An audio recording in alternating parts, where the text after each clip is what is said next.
Have you ever felt, at some point in your life, that the reality you see is not all that exists?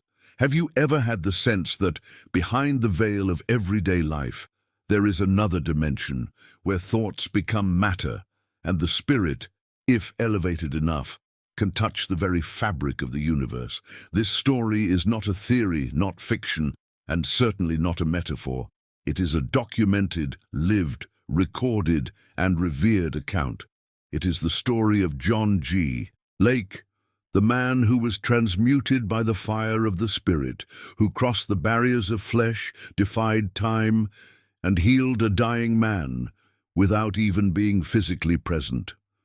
But before you dive into this revelation that will reprogram your spiritual understanding, I ask you now, like this video, it shows you want more hidden truths like this.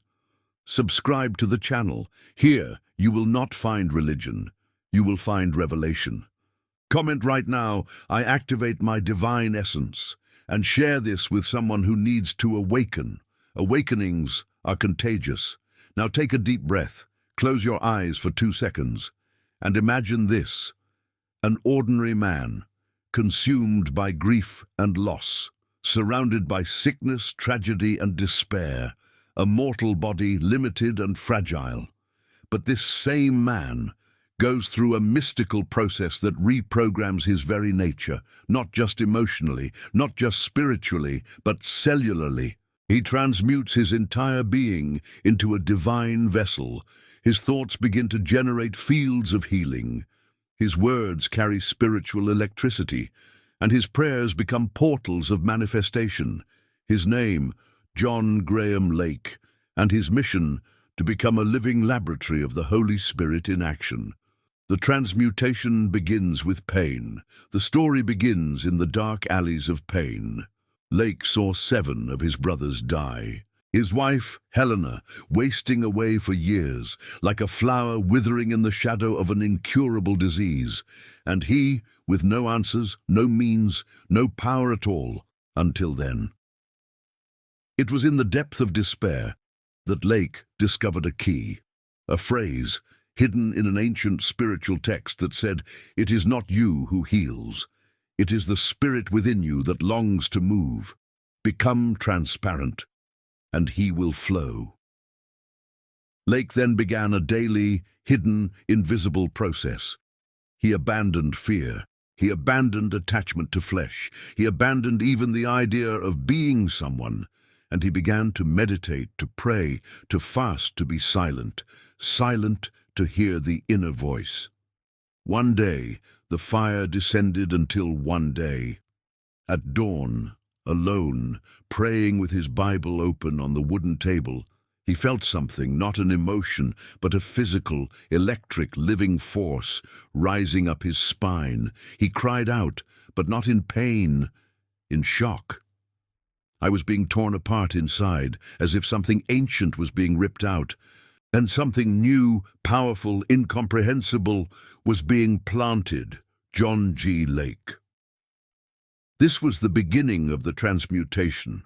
At that moment, his body was no longer just matter. He was a transmitter. He had become a point of connection between the invisible and the visible, and the inexplicable began to happen. The following week, his wife was healed. Diseases began to vanish when he prayed. Tumors disappeared. The blind could see, the mute could speak. And most incredible of all, people began to see light around him. But what was about to happen was even greater. One night, a man, terminally ill in another city, cried out for help. Unaware of this, John Lake prayed intensely for him. Hours later, the sick man reported, "A man dressed in white, radiant like the sun, appeared at my bedside. He touched my chest and vanished. At that very moment, I began to breathe normally again." And when they described the man's appearance, it was John G. Lake. But Lake had never been there physically, at least not in this plane. What you are about to discover. In the next sections, you will go deeper into the hidden process that transformed Lake from an ordinary man into a divine channel. into the mystery of spiritual bilocation and how it truly occurs, into the scientific measurements that recorded his energy at superhuman levels, and into what you can do to activate this same spiritual code within yourself. Because this story is not about John G. Lake, it is about you, about what you can become when you stop being matter and decide to be pure energy aligned with the Most High. Now continue. The first section will show you how suffering became the portal to glory, the man who defied death. Before the world knew him as a healer of nations, John Graham Lake was a man acquainted with grief, suffering, and despair. His early years were not marked by miracles, but by funerals, tears, and unanswered prayers. Pain was his inheritance, and tragedy was his teacher. 7 of his brothers and sisters died before reaching adulthood. Each loss carved into him a wound that no words could soothe. His own body was frail, often overtaken by weakness, and the deepest of his sorrows came when his beloved wife, Helena, became bedridden, slowly fading away under the weight of an illness that no doctor could cure. Her suffering was a mirror of his own helplessness, a reminder that even love could not shield a family from the cruelty of disease. This was the crucible in which John Lake was forged. Not in success, not in privilege, but in relentless sorrow. Yet within this darkness, something unexpected began to stir. He became convinced that beyond the reach of medicine, beyond the failure of human hands, there existed a dimension of power that could touch the untouchable and heal the unhealable. He did not yet know its name, but he felt its pull. Lake began to search. He devoured every book on the mysteries of the Spirit he could find, lingering on the stories of Jesus, the apostles, and the early saints who healed the sick and cast out spirits with nothing more than a word. He wondered, were these merely ancient tales, or was there a living current still flowing, hidden from the eyes of men, waiting for someone to step into it? What set him apart was not knowledge, but hunger. He was not content with explanations. He longed for experience. He wanted to touch the invisible, to make it tangible, to see the words of Scripture rise from the page and become flesh before his eyes. To him, faith was not an idea. It was a fire waiting to ignite. And so he prayed, not the shallow prayers of routine, but the desperate cries of a man with nothing left to lose. He fasted, stripped of worldly distraction.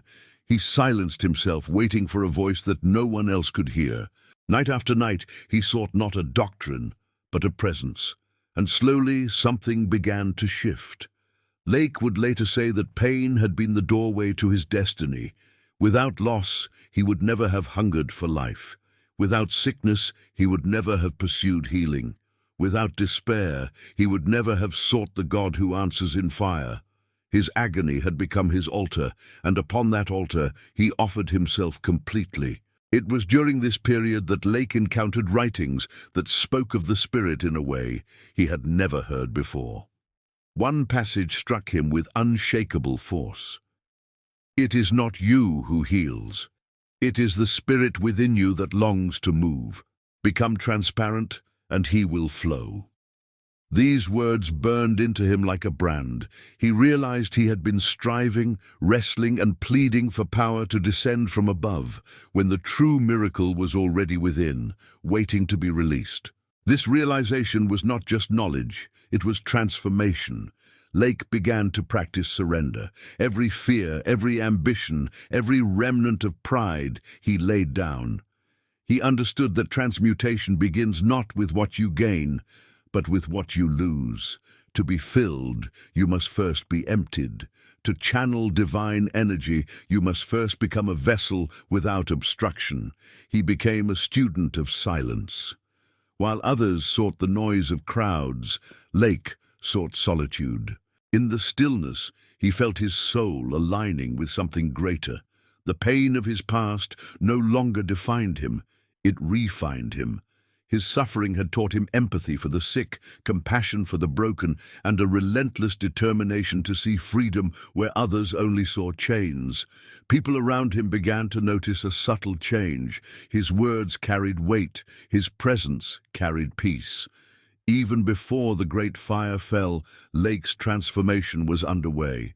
His family, once marked by despair, began to experience moments of hope. Helena, though still ill, often said she felt lighter, calmer, when her husband prayed over her. Friends reported a strange calmness when Lake entered a room, as if an unseen atmosphere accompanied him. It was as though the invisible had begun to seep through the cracks of his ordinary life. He was not yet the John G. Lake the world would one day know, but the seeds had been planted, watered with tears, and nourished in silence. The turning point came when Lake resolved that he would either die in pursuit of the Spirit or be utterly transformed by it. There was no middle ground. His prayer became raw and unpolished. God, make me a man that the world cannot explain. It was not ambition.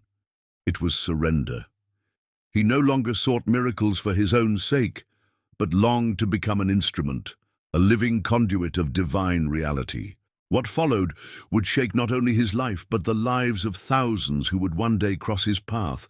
But it began here, in the valley of grief, in the furnace of pain, in the silence where only the desperate dare to wait.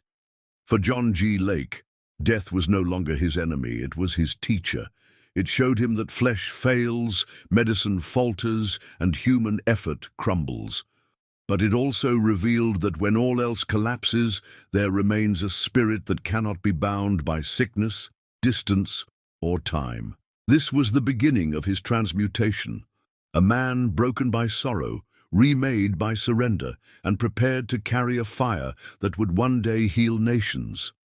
And in the stillness of his prayer closet, with the echoes of grief still haunting him, John G. Lake began to step into a mystery that would redefine not only his destiny, but the very laws of time and space. The night the fire entered his body. The hunger of John G. Lake reached its breaking point in the year 1907. For months he had prayed, fasted, and searched the scriptures with a desperate intensity.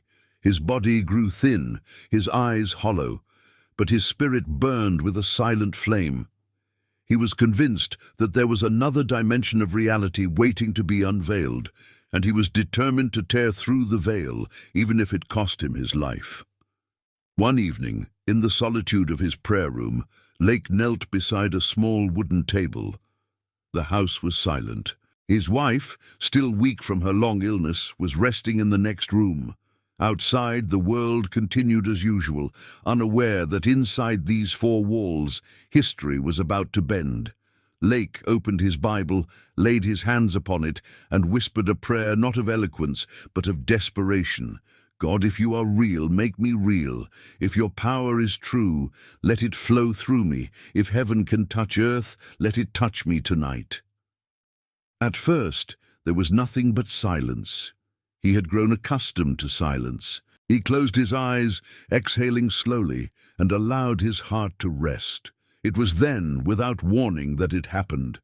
A surge of energy, violent, and yet filled with life, pierced him from the top of his head down through his spine. It was as though lightning had entered his body, flooding every nerve, every cell, every fiber of his being. He gasped, his body convulsing, his hands trembling as waves of what felt like fire coursed through him. I was being torn apart inside, Lake would later recall, as if the old man was being burned away and a new man, unknown to me, was rising in his place. It was not metaphor, it was literal. He felt his very flesh transformed, as though something higher had fused with his humanity. He was no longer only John Lake. He was John Lake and something more, a vessel filled, a channel opened, a conduit of unearthly power. The experience lasted for what felt like hours. At times he thought his heart would burst. His body shook uncontrollably, yet he felt no fear. On the contrary, he felt a joy, a release, a wholeness he had never known. When at last the fire subsided, He collapsed on the floor, drenched in sweat, breathing heavily. But inside, he knew he was no longer the same man. The following morning, the evidence of his transmutation began to manifest. Helena, his wife, whose sickness had tormented them for years, awoke with newfound strength. The pain that had kept her prisoner in bed was gone. She rose, walked into the kitchen, and began preparing breakfast. Lake wept as he watched her. It was not coincidence. It was the first fruit of the fire that now burned within him. Word spread quickly. Neighbors, hearing of Helena's recovery, began to bring their sick to Lake's door. At first he hesitated, unsure of what had truly happened to him. But as he laid his hands upon the afflicted, the same fire that had entered him seemed to flow outward, touching those who came near. Tumors shrank, fevers broke. The blind opened their eyes. The deaf heard. Children once thought dead were revived. People began to whisper, "This man carries something not of this world." Lake himself described it as a current of divine electricity flowing through his hands. He said, "The very substance of God passed through me, healing all it touched." What others might call imagination, Lake called transmutation, the transformation of flesh into a living instrument of spirit.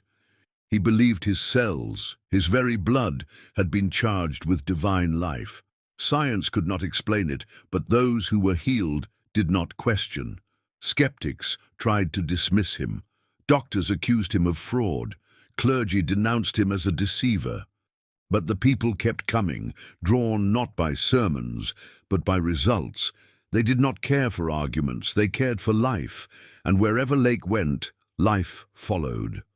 The fire that burned within him could not be ignored.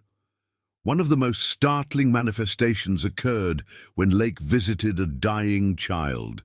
The little girl had been given up by physicians. Her parents, in despair, begged Lake to pray. As he entered the room, witnesses said a glow seemed to surround him. He knelt beside the bed, placed his hand on the child's forehead, and whispered a prayer. Moments later, the girl opened her eyes, sat up, and asked for water.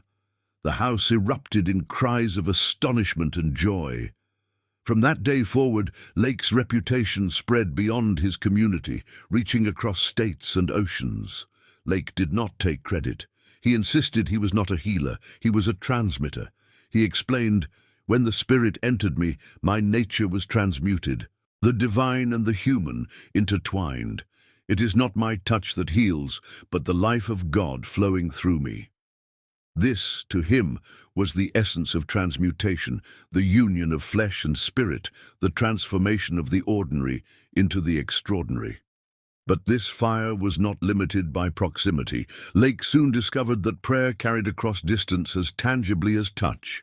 People miles away reported being healed at the very hour he prayed. One man, lying on his deathbed hundreds of miles from Lake's home, testified that he saw a radiant figure appear at his bedside, touch his chest, and vanish. The man rose healed, later describing the figure as John G. Lake. Yet Lake had never left his city. This was no trick. It was bilocation, the Spirit carrying his transmuted presence across space to deliver healing. For Lake, the night of fire was not a single event, but the beginning of a new existence. He no longer thought of himself as merely human.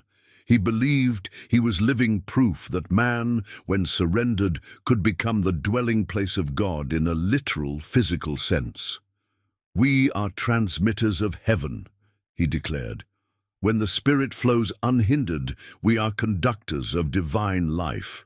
Theologians debated him, but the sick flocked to him. Thousands were healed under his ministry. Entire cities reported a decline in hospitals as people turned to the healing rooms he established. For Lake, this was not religion. It was science, the science of spirit. He insisted that the laws of God were as real as the laws of physics and that he had become an experiment in divine electricity.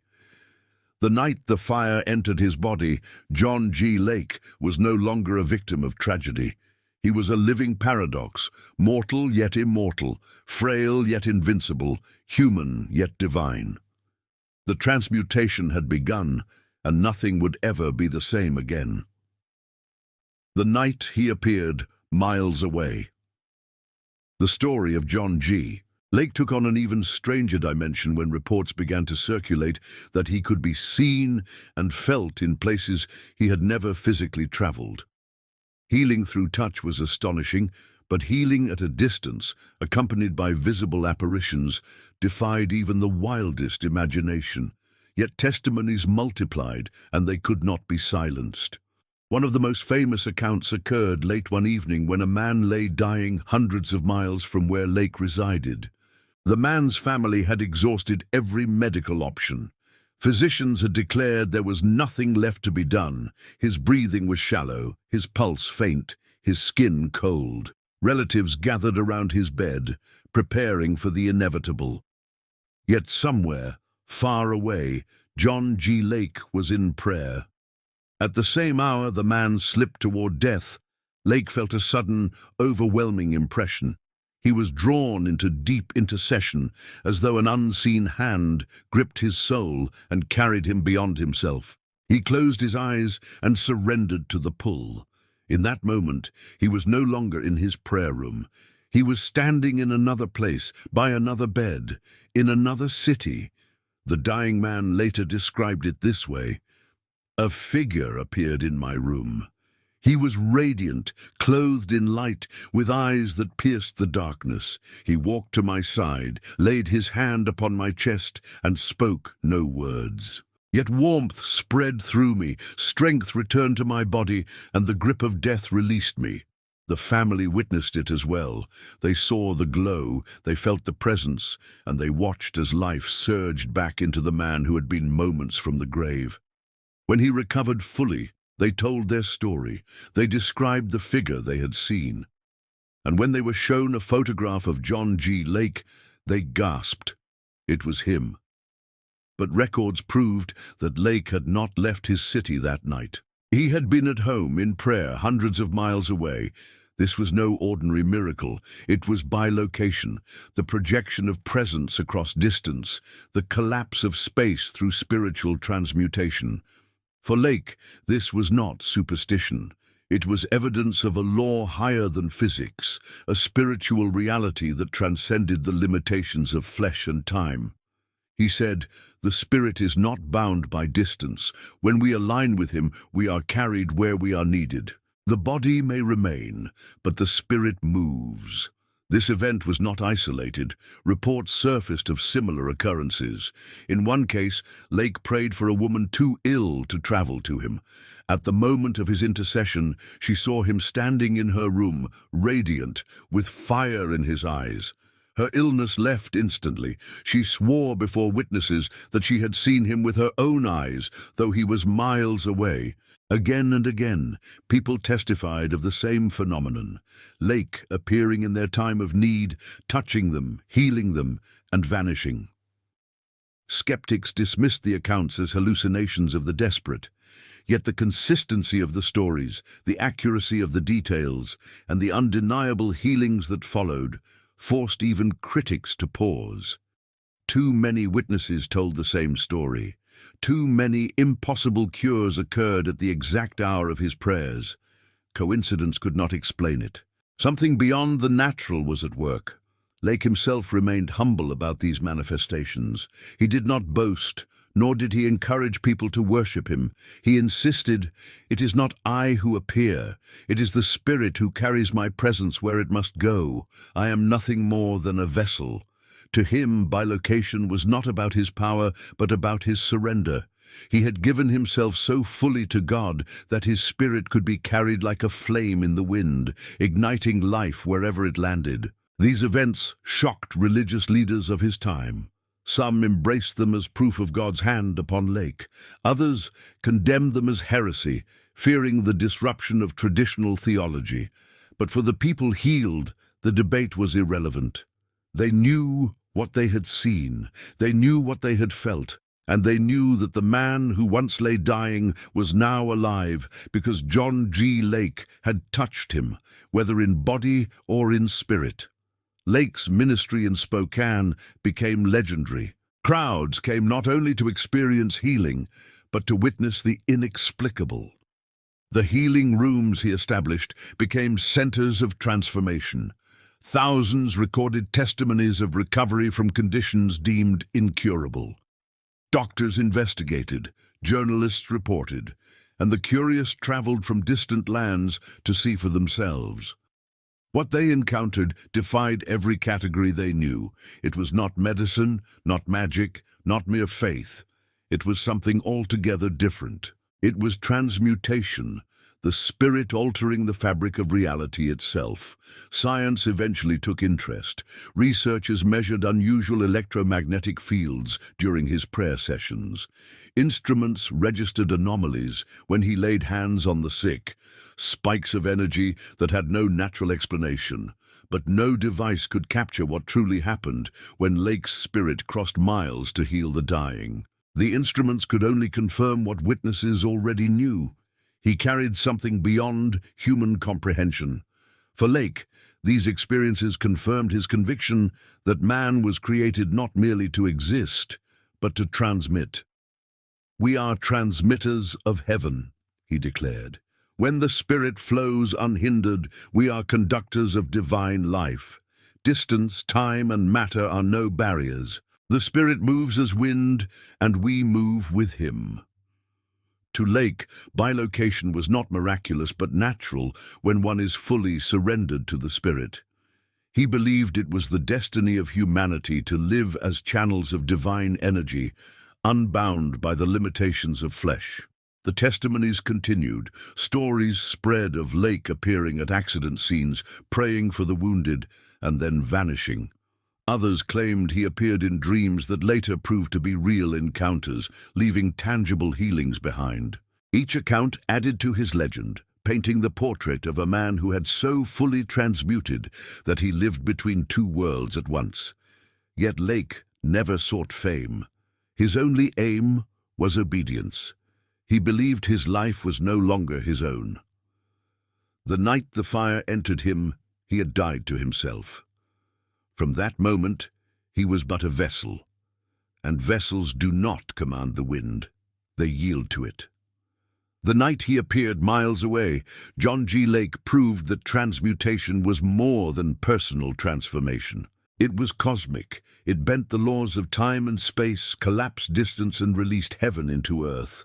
His body remained in one place, but his spirit, ignited by divine fire, moved freely, healing the sick, raising the dying, and demonstrating that when man and spirit are one, the impossible becomes inevitable. Science faces the mystery. As John G. Lake's reputation spread across nations, the line between myth and reality blurred. His name was whispered with reverence among the desperate, spoken with awe among the faithful, and debated with skepticism among the learned. For the sick, he was a beacon of hope. For critics, a puzzle. For science, a challenge that refused to fit within its definitions. In Spokane, Washington, where Lake established his famous healing rooms, the testimonies became too numerous to ignore. Hospitals reported an unusual decline in patients during the height of his ministry. Families testified under oath of miraculous recoveries. Doctors, confronted with living evidence of cures that defied medical explanation, could not remain silent. Reluctantly, researchers began to investigate. They brought instruments, primitive by modern standards but advanced for their time, into the healing rooms. They wanted to measure, to quantify, to reduce the supernatural to data. And though their tools were crude, what they recorded disturbed them. During Lake's prayer sessions, strange fluctuations appeared in electromagnetic readings. Instruments registered surges of energy at the moment he laid hands on the sick. Spikes appeared where none should exist. Something measurable was happening, but it did not obey natural law. Some scientists dismissed it as coincidence. Others admitted in private that the phenomenon was real but unexplainable. A handful were bold enough to speculate. Perhaps the human body could emit energy fields under certain conditions, fields capable of influencing biological processes. But such ideas, radical for the early 20th century, found little acceptance. The mainstream labeled it fantasy, even as the data stared them in the face. Lake himself was not surprised. He insisted that what they recorded was nothing new. To him, it was the tangible manifestation of the spirit's current. He often described the experience as electricity flowing through him, a power so real that he sometimes feared his body could not contain it. He spoke of the divine life charging his blood, his bones, his very cells. He believed that his transmutation was not symbolic, but literal, flesh infused with spirit, matter carrying divinity. To demonstrate his conviction, Lake once submitted himself to medical examination. He invited doctors to study him as he prayed. According to reports, they observed anomalies in his pulse and nervous system, reactions they could not explain. One account describes how Lake held a deadly bacterium in his hand while under observation. To the astonishment of the physicians, the organism died upon contact with his skin. He declared, "The Spirit of God within me destroys disease. That is the law of life in Christ Jesus." Stories like this fueled his legend and infuriated his critics. Religious authorities accused him of exaggeration. Skeptics charged him with deception, but the sick kept coming and they kept leaving, healed. It was hard to argue with the results. For the suffering, proof was not found in laboratories, but in breath restored, tumors vanished, eyes opened, and lives transformed. Lake framed his ministry not as religion, but as spiritual science. He called it the science of the spirit. He argued that just as natural laws govern physics, spiritual laws govern divine power. The problem, he said, was that most men lived ignorant of these laws. They begged for miracles without understanding that the universe itself was designed for them. Transmutation, he taught, was the alignment of human nature with divine order, the surrender of self, so that the higher current could flow unimpeded. This conviction shaped his healing rooms. They were not places of ritual, but laboratories of faith. People came not to watch ceremonies, but to experience transformation.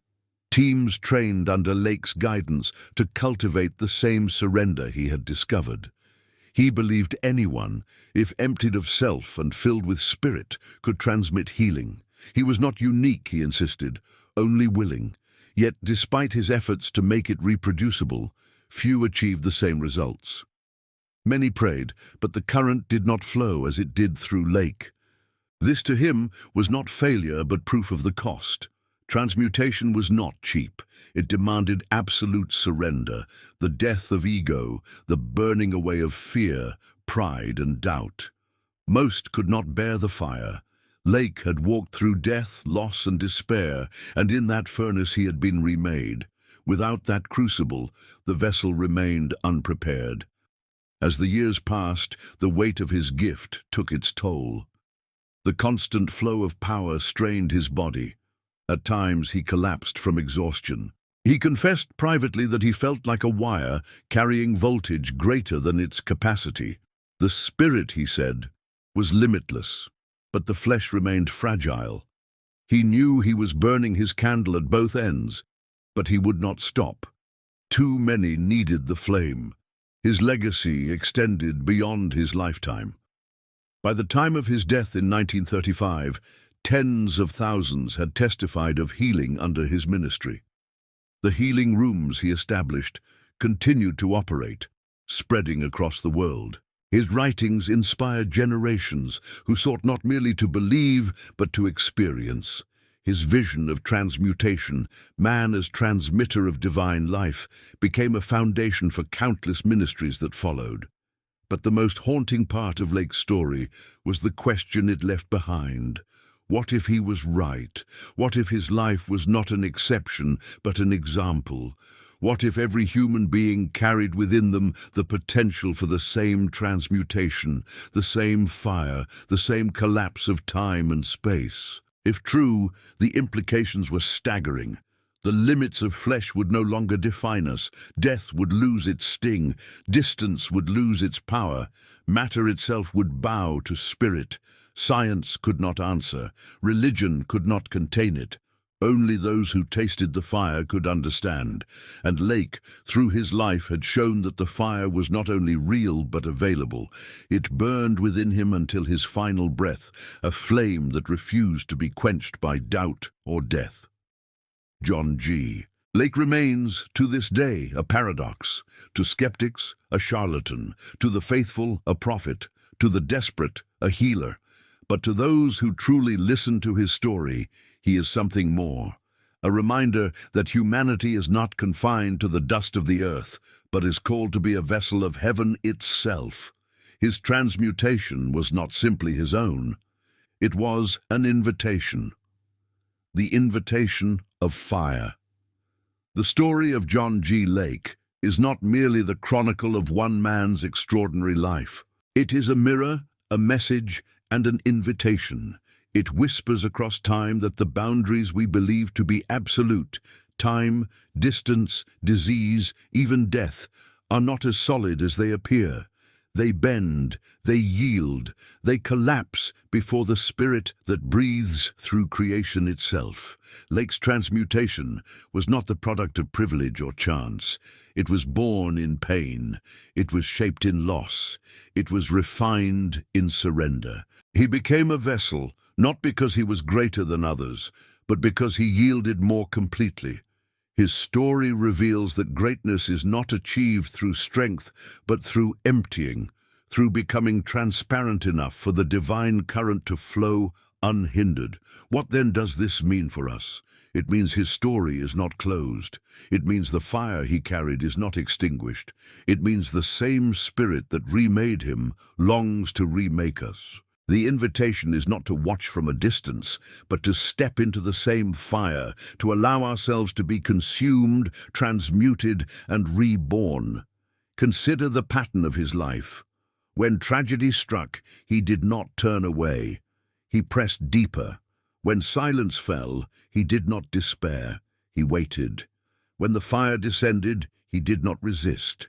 He yielded. Each step was simple, yet each step demanded everything. This is the path of transmutation, the surrender of all we are so that all he is may flow through us. The healings, the bilocations, the electromagnetic surges, the collapsing of space, all of these were signs. They were not the goal, but the overflow. The true miracle was not that Lake appeared miles away. The true miracle was that a man of flesh could become so transparent to spirit that such things became possible. The signs point us to the greater truth, that humanity was made for more than dust, that the image of God is not a metaphor, but a living potential within us all. Skeptics will argue, as they always have. They will dismiss the testimonies, question the data, and mock the idea that flesh can carry divinity. But the sick who were healed do not argue. The dying who rose do not debate. The families who saw light where there should have been darkness know the truth, and deep within, so do we. We sense that our lives are more than flesh and bone, that within us beats a current waiting to be released. Lake's legacy challenges us. What if we are not as powerless as we believe? What if the Spirit longs to flow through us with the same force, the same fire, the same life? What if the only barrier is our unwillingness to surrender? If he, a man marked by loss and frailty, could become a transmitter of heaven, then so can we. His story is not meant to elevate him beyond reach, but to strip away our excuses. He was not extraordinary. He was surrendered. That is the difference. As we reflect on his life, we must also face the cost. Transmutation is not comfortable. It is not casual. It burns away pride, fear, doubt, and self. It demands silence in a world addicted to noise. It requires trust when everything collapses. It calls for obedience when logic protests, but those who pass through the fire emerge changed, bodies as vessels, minds as conduits, spirits as flames. And so the invitation comes to you now, not from me, not even from Lake, but from the Spirit who carried him across miles, who healed through his hands, who transfigured his flesh.